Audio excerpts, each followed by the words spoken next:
you, all of you. Many, many thanks. এবং এটা একটা 3D প্রজেক্ট, হ্যাঁ, খুব ভালো লাগছে স্যার। পুস্তকটা বড় সুন্দর করে 3D প্রজেক্ট স্যার কি করেছো? এটা যখন ওরা এখানে প্লে করবে স্যার, এখানে দেখা যায় ওরাই বলুক। ইয়ে করা। দেখো বলো কি বানাইছো এটা? নাম কি এটা? এটার নাম স্যার 3D প্রজেক্ট। আচ্ছা, স্যার ভিডিও করেন। কি হবে?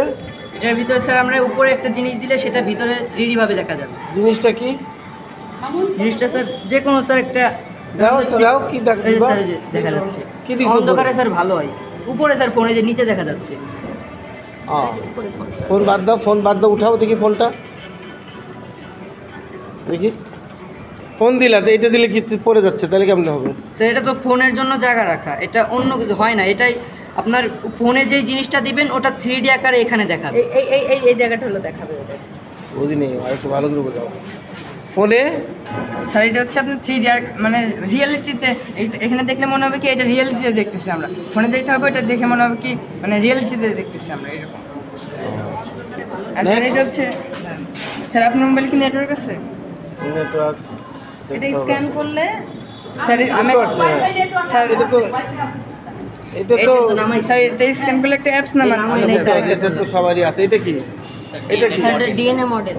ডিএনএ মডেল, এটা কি কাজ হবে? স্যার এটা হচ্ছে ডিঅক্সিরাইবো এর পুনরূপ হচ্ছে ডিঅক্সিরাইবো নিউক্লিক অ্যাসিড। এটি ক্রোমোজোমের বিভিন্ন কাজে আসে। স্যার এটা স্ক্যান করলে হচ্ছে আপনার একটা অ্যাপস আসবে। হ্যাঁ ওইটা জানি আমি, বলা হবে না, ঠিক আছে। স্যার এটা স্যার এখানে আরেকটা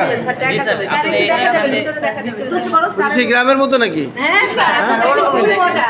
কিন্তু ওইটা ছিল ঘুরে ঘুরে, এটা হলো ডিজিটাল। এটা কি আর একটা জিনিসই বারবার নাকি আরো আসবে? স্যার আরো দিলেই আসবে। এটা রিমোটের মাধ্যমে স্যার, যত ঠিক করা আপনি ভিডিও করেন। ম্যাম এখানে স্যার এখানে যদি আমরা লাইট দিয়ে রাখি তাহলে সেটা পাশাপাশি মানে একটার পর একটা আসতে হবে। এটা কি? এটা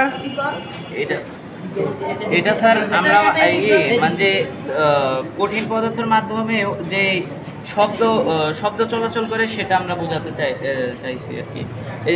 এইভাবে কথা বললে, সুতাটা টান করে রেখে কথা বললে এই প্রান্ত থেকে ওই প্রান্তে কথাটা শোনা যাবে। ও আচ্ছা, কঠিন পদার্থ। তারপরে সুতারে যে তার দিতা, তাও তার দিলে তো একটু ভালো হইতো। হ্যাঁ। ওকে, ঠিক আছে, থ্যাংক ইউ। এটা কি? স্যার এই প্রজেক্টটার নাম হচ্ছে প্রজেক্ট কোড অ্যান্ড সাইফার। আচ্ছা, project code and cipher. Yes sir. জীবন ও জীবিকা।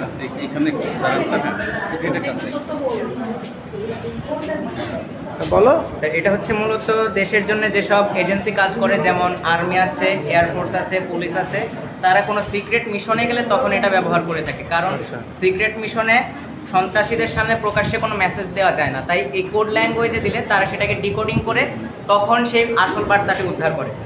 এখানে কোড হচ্ছে কি এই সাইফারটিকে পাঠানোর জন্যে যে সাংকেতিক চিহ্নটাকে ব্যবহার করা হয়, আর সাইফার হচ্ছে কোনো তথ্যকে গোপন করে পাঠানোর প্রক্রিয়া। এটা বিভিন্ন ব্যবহার পদ্ধতি আছে, এই তিনটি বেশি উল্লেখযোগ্য। প্রথমটা হচ্ছে বক্স এবং কলম পদ্ধতি। বক্সের মধ্যে দুইটি করে অক্ষর দেওয়া থাকে এবং এই বক্স আকারে সেগুলোকে লেখা হয়। এখানে সাইফারটি দেওয়া আছে, যদি বক্সের নিচে ফোঁটাটা থাকে তাহলে বোঝাবে বক্সের থাকা পরের সংখ্যাটি, এবং যদি উপরে থাকে তাহলে বোঝাবে বক্সে থাকা আগের সংখ্যাটি।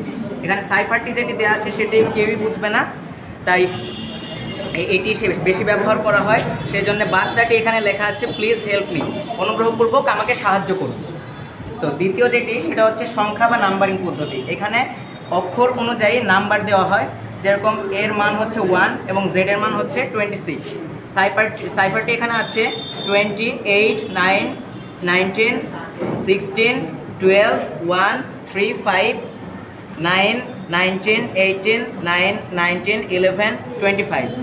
তো বার্তাটি এখানে দেওয়া আছে, this place is very risky, এই জায়গাটি অনেক ঝুঁকিপূর্ণ। ঠিক আছে, ওকে, থ্যাংক ইউ, সুন্দর হয়েছে। এটা থাক। এটা কি? এটা কি? Green house. ছোট কেন মডেল? হ্যাঁ, গ্রিন হাউসে কি হবে আমাদের, বলো দেখি কি হয়? যেগুলো শীত প্রধানের দেশ রয়েছে সেগুলোতে তো সবজি উৎপাদন অনেক কঠিন হয়ে পড়ে। শীত প্রধান হয়েছে, আর যদি গরম প্রধান হয়, 80 ডিগ্রি টেম্পারেচার হয়, তখন কি হবে? তখনও তো করা যাবে। তাহলে কি শীত প্রধানই করা যাবে, গরম প্রধান করা যাবে না? হ্যাঁ যাবে। হ্যাঁ, তাহলে শীত প্রধান না, শীত প্রধানও করা যাবে। আবার বেশি গরম হলেও টেম্পারেচারটাকে লো করার জন্য এটা করা হয়, তাই তো? এটি থেকে আসলে প্রধানত কাছের ঘর তো এই ঘরের ভিতরে সাধারণত তাপমাত্রা সঞ্চয় করা হয়। তো এই তাপমাত্রার সাহায্যে যে ঘরের ভিতরে যে গাছপালাগুলো রয়েছে সেগুলো খাদ্য যোগায় এবং সেখান থেকে আমাদের ফসল উৎপাদন করতে সাহায্য করে। ওকে, থ্যাংক ইউ। তোমাদেরটা কি করছো? সেটা হচ্ছে ডিজিটাল শহর। এখানে ডিজিটাল জোরে জোরে। এখানে ডিজিটাল শহরে আমরা দেখতে পাচ্ছি যে বড় বড় বিল্ডিং আছে এবং পরিবেশ বান্ধব কিছু পরিবেশে রক্ষার জন্য কিছু গাছপালা লাগানো আছে এবং বড় বড় শহরে মেন রোডে যে রোড ল্যাম্পগুলো থাকে সেগুলো। ওকে, থ্যাংক ইউ।